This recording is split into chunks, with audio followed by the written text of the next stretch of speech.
Good afternoon. We are at Beed Papad Farm in Nargad Wildlife Sanctuary.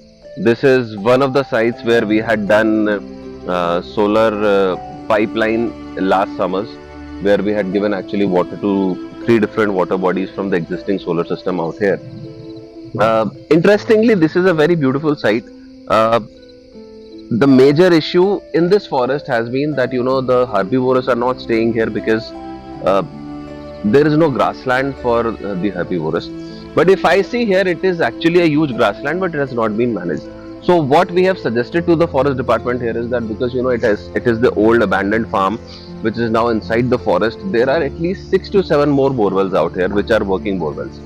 So what we are planning now here is that we would do at least 2 solar installations out here, and we will give water just for grassland generation in this entire area, and this will help actually in the summers and in the entire future that it will create a lot of grass out here in this area, and this will help the herbivores stay here.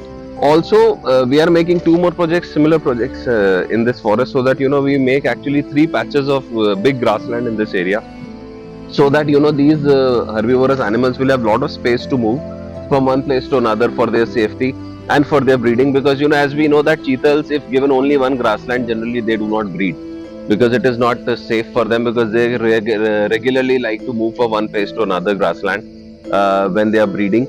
And so this is a huge area. Interestingly, this is at the edge of the forest also, that the animals out here, because there is no water, they used to go out to the nala and then to the industrial area for feeding, which was also a problem.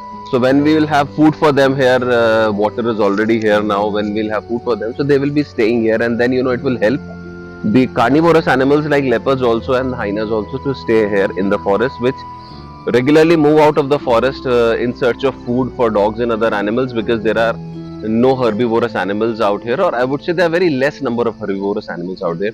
The forest department is actually planning to get around 100 cheetahs from the deer park and other places into this forest. So once the grassland is generated, when they have food, when the cheetahs come here, so they will stay in this area, and that's what we are looking forward, because I feel that this is the one of the most beautiful forests in the entire Jaipur region, a very big forest. And if we can actually give 2 to 3 different big patches of grasslands out here, it will actually create a very beautiful ecosystem and a very beautiful balance of herbivorous and carnivorous animals out here.